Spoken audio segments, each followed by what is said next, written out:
Ремонтна пауза на невизначений термін. У понад 70 черкаських багатоповерхівках нині вимушено призупинили латальні роботи.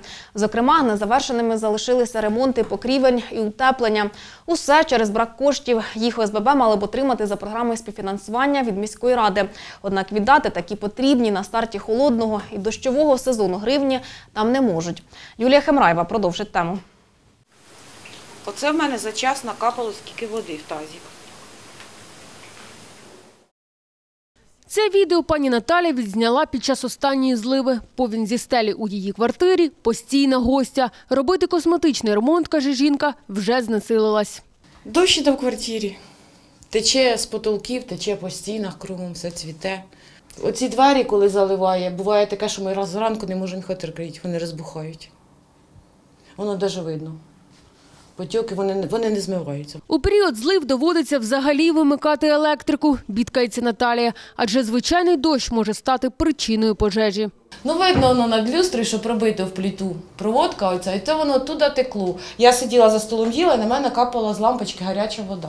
Страшно, діти у квартирі, квартира зйомна, Бог отак дещо загориться, кому ж, на мені ж відповідальність. Нині в цій багатоповерхівці мешканці власнокоштом залатали більшу частину даху. Хотіли закінчити до морозів, але ремонтні роботи поставили на паузу. Усе через те, що 40% коштів, які міська рада мала надати як співфінансування, нині недоступні. Матеріал, на який ми проплатили аванс, він вже фактично використаний. У нас 2 під'їзди вже закатано. А один під'їзд залишився у нас на даний момент ще відкритий. І якщо буде гарна злива, то затопить знову людей. 120 тисяч бюджетних гривень. Саме такі кошти нині очікують мешканці будинку від владців. Голова ОСББ бідкається, для мешканців ця сума непідйомна. Ми на сьогоднішній день насилу назбирали грошей на аванс. І якщо нам не дадуть співфінансування, де брати гроші, просто фізично в нас їх немає. А ось у цій багатоповерхівці на вулиці Гагаріна місцеві взялися утеплювати свої квартири, аби зекономити в платіжках за опалення. У нас маленькі діти, у нас старі люди, які хочуть в комфорті жити, не жити ні в плісені, не жити ні в холоді, в сквозняці і прочому. Поклавшись на програму співфінансування, мешканці будинку взяли теплий кредит на понад 2 мільйони гривень. Міська рада мала відшкодувати 40%. Та через заморожений судом бюджет жителі багатоповерхівки стали заручниками ситуації. Звичайно, що без грошей ніхто і без гарантій того, що воно профінансується, працювати ніхто не хоче. 1,5 мільйона зібрати з людей, це, я так вважаю, 160 квартир.